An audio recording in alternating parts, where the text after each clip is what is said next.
Jimin, আমার কি তের সাথে কোনো জরুরি কথা থাকতে পারে না? না, থাকতে পারে না, একদমই থাকতে পারে না। বিকজ তে জুনিয়র স্টুডেন্ট আর আপনি সিনিয়র স্টুডেন্ট, আপনার তের সাথে কি কথা থাকতে পারে? জিমিন চুপ কর না ভাইয়া, ওর কথা বাদ দিন, বলুন আপনি কি বলতে চান? আবারও আমি বলছি না এই লোকটার সাথে তোর কোনো কথা থাকতে পারে না। চল ক্লাসে যাব। কিন্তু তোমার সাথে তো আমার কথা আছে জিমিন, আর আজকে ক্লাস তো হবে না। কেন ক্লাস হবে না? অবশ্যই ক্লাস হবে।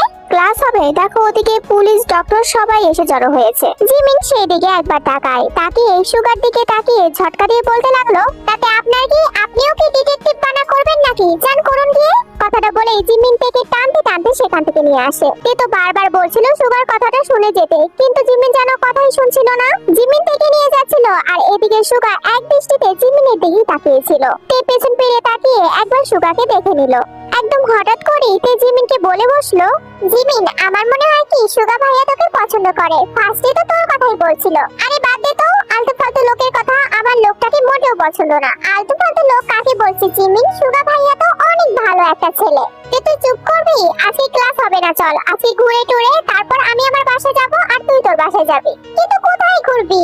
ঘোরার জায়গার কি অভাব? ফুচকা খাবো, চটপটি খাবো, আইসক্রিম খাবো, অনেক কিছু খাবো, চল আজকে অনেকক্ষণ ঘুরবো। এরপর জিমিন আসতেই ইচ্ছা মতো ঘুরতে থাকে। জিমিন যেন বুঝতে পেরেছিল তের মন বেশি ভালো নেই, তাই জিমিন তেকে নিয়ে বেশ কিছুক্ষণ ঘোরাঘুরি করে এবং ওদের দুজনের যা যা পছন্দ তাই তাই খাওয়া দাওয়া করে। যেখানে প্রতিদিন ওরা 4টার আগেই বাসায় চলে যায়, সেখানে আজকে 5টার সময় গিয়ে তে বাড়িতে পা রেখেছে এবং বাড়িতে পা রাখতে না রাখতে হঠাৎ করে, একদমই হঠাৎ করে আয়ু আর লিসা এসে তের পায়ের কাছে একদম হুমড়ি খেয়ে পড়েছে, যেটা দেখে তে ভীষণ পরিমাণে অবাক হয়ে গেছে। তুই আমাকে ক্ষমা করে দে, আমি তোর উপর অ্যাটাক করিয়েছিলাম, আমি তোকে মেরে ফেলতে চেয়েছিলাম, আমাকে ক্ষমা করে দে প্লিজ, আর কখনো এরকমটা করব না। আমাকেও প্লিজ ক্ষমা করে দাও, আমিও তোমাকে আর কখনো সৎবোন ভাববো না। তুই যদি আমাদের ক্ষমা না করিস তাহলে আমরা বাঁচতে পারবো না। প্লিজ আমাদের ক্ষমা করে দে। আয়ু আর লিসার কথাই তে যেন একদম রসগোল্লার মতো আয়ু আর লিসার দিকে তাকিয়ে আছে। ওরা কি বলছে এসব তে তো কিছুই বুঝতে পারছে না। এর আগের বার তুই বাসায় একা একা থাকতে রুকে দিয়ে অ্যাটাক আমি করিয়েছিলাম, আমি সত্যি কথা বলছি, আমি সব করিয়েছি, তাও তুই আমাকে ক্ষমা করে দে প্লিজ। আরে আরে তোমরা কি বলছো এসব? আমি তো কিছুই বুঝতে পারছি না। প্লিজ আমাদের ক্ষমা করে দাও, আমরা আর তোমার সাথে কখনো খারাপ বিহেভিয়ার করব না প্লিজ। হ্যাঁ তুই যা বলবি আমরা তাই শুনবো, তুই যা করতে বলবি আমরা তাই করব। ঠিক আছে ঠিক আছে, কিন্তু তোমরা এভাবে আমার কাছে ক্ষমা কেন চাইছো? কারণ আমরা এত সহজে মরতে চাই না। প্লিজ আমাদের ক্ষমা করে দে প্লিজ। তোমাদের কে মেরে ফেলবে? এরকম আজব ধরনের কথা কেন বলছো? জানি না কে মেরে ফেলবে, কিন্তু বলেছে তুমি যদি আমাদের ক্ষমা না করো তাহলে আমাদের এই পৃথিবীতে আর বেঁচে থাকা হবে না। সিরিয়াসলি এসব বলেছে? কে আমার জন্য এসব বলতে পারে? আর মা, তুমি আমাকে অ্যাটাক করিয়েছিলে, আমাকে মেরে ফেলতে চেয়েছিলে। হ্যাঁ আমার অনেক বড় অন্যায় হয়ে গেছে, আমি আর কখনো এরকমটা করব না, সত্যি বলছি। তুই যা বলবি আমি তাই শুনবো, ইভেন আমরা দুজন তাই শুনবো। আচ্ছা আচ্ছা, তোমাদের আর এভাবে মাপ চাইতে হবে না, আমি তোমাদের ক্ষমা করে দিয়েছি। থ্যাংক ইউ বিশ্বাস কর, তোর সাথে আর কখনো বাজে ব্যবহার করব না, তোকে নিয়ে আর কখনো খারাপ মন্তব্য করব না। হ্যাঁ আম্মু ঠিক বলেছে, আমরা সবসময় তোমার কথাই মেনে চলবো। আচ্ছা আচ্ছা ঠিক আছে, এবার তোমরা তোমাদের রুমে যাও। আর তোমাদের এই অবস্থা কিভাবে হলো? গায়ে হাত পায়ে এত ক্ষত কেন? এত কিছু তোর জানতে হবে না তুই উপরে যা, উপরে গিয়ে বিশ্রাম কর। তুই আমাদের ক্ষমা করে দিয়েছিস, এটাই অনেক। আজকে থেকে বাড়ির সকল কাজ আমি আর লিসা মিলে করব, তোকে আর কিচ্ছু করতে হবে না। এরা আমার সাথে এইভাবে কেন কথা বলছে? এদের হয়েছেটা কি? রাতের বেলা গঙ্গিও আসলে আয়ু নিজে গিয়ে সবকিছু স্বীকার করে যে ও এটাকে মেরে ফেলার জন্য অ্যাটাক করিয়েছিল। সবকিছু শুনে তো গঙ্গিওর চোখ মুখ একদম লাল হয়ে যায়। ওর তো মনে হচ্ছিল আয়ু আর লিসাকে এক্ষুনি ঘাট ধাক্কা দিয়ে বাড়ি থেকে বের করে দিতে এবং সবকিছুতে তে বাধা দেয়। তে বলেছে যা হওয়ার হয়েছে, গঙ্গিও যেন ওদেরকে ক্ষমা করে দেয়। মেয়ের কথা শুনে গঙ্গিও আয়ু আর লিসাকে কিছু বলেনি, কিন্তু আয়ু আর লিসা এতটা ভালো হয়ে গেল কিভাবে কে জানে।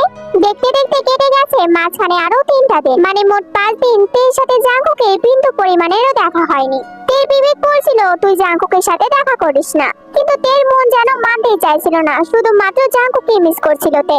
হঠাৎই তের জীবনের সবকিছু এতটা কিভাবে ঠিক হয়ে যেতে পারলো? আয়ু আর লিসা এখন থেকে কোনো রকমই জ্বালাতন করে না। ভার্সিটিতে জেনির ফ্রেন্ডরা তো তেকে একদমই জ্বালায় না, আর জেনি তো এখন পর্যন্ত ভার্সিটিতেই আসে না।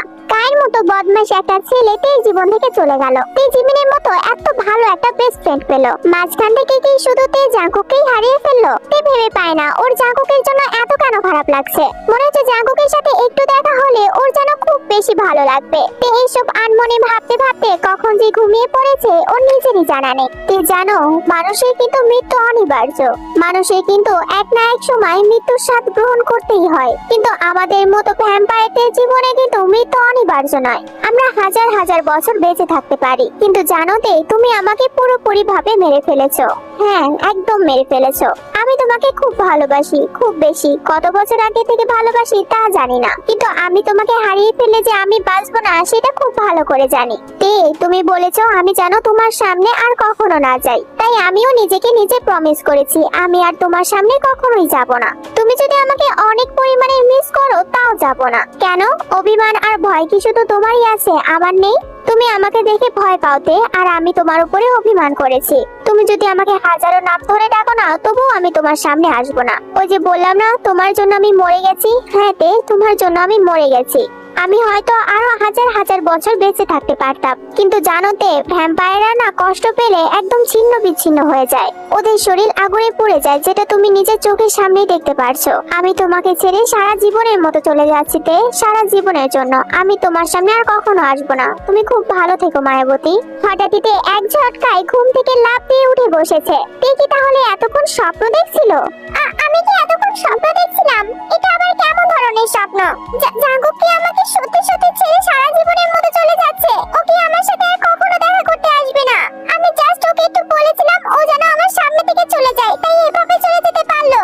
তে ওর চোখে হঠাৎই হাত দিয়ে দেখলো ওর চোখ থেকে পানি গড়িয়ে পড়ছে। তার মানে তে ঘুমের মধ্যেও কান্না করছিল। কিন্তু তে এসব আজে বাজে জিনিস কেন দেখলো? জাঙ্কুক শুধু স্বপ্নে না, এর আগেও বলেছিল জাঙ্কুক তাকে থেকে অনেক বছর আগে থেকে ভালোবাসে। কিন্তু এটা কিভাবে সম্ভব? তে তো জাঙ্কুককে আগে চিনতো না। আমার এখন কিচ্ছু ভালো লাগছে না। আমার খুব ইচ্ছা করছে জাঙ্কুকের সাথে দেখা করতে।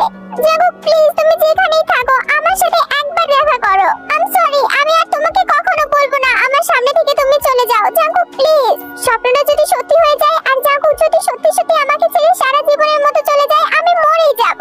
তে লাস্টের কথাটা যেন একদম তীরের মতো গিয়ে ওর মাথায় গিয়ে বাঁধলো। তে মরে যাবে মানে? তে কি জাঙ্কুকের জন্য কান্না করছে? কিন্তু কেন? তাহলে কি তে জাঙ্কুককে ভালোবেসে ফেলেছে?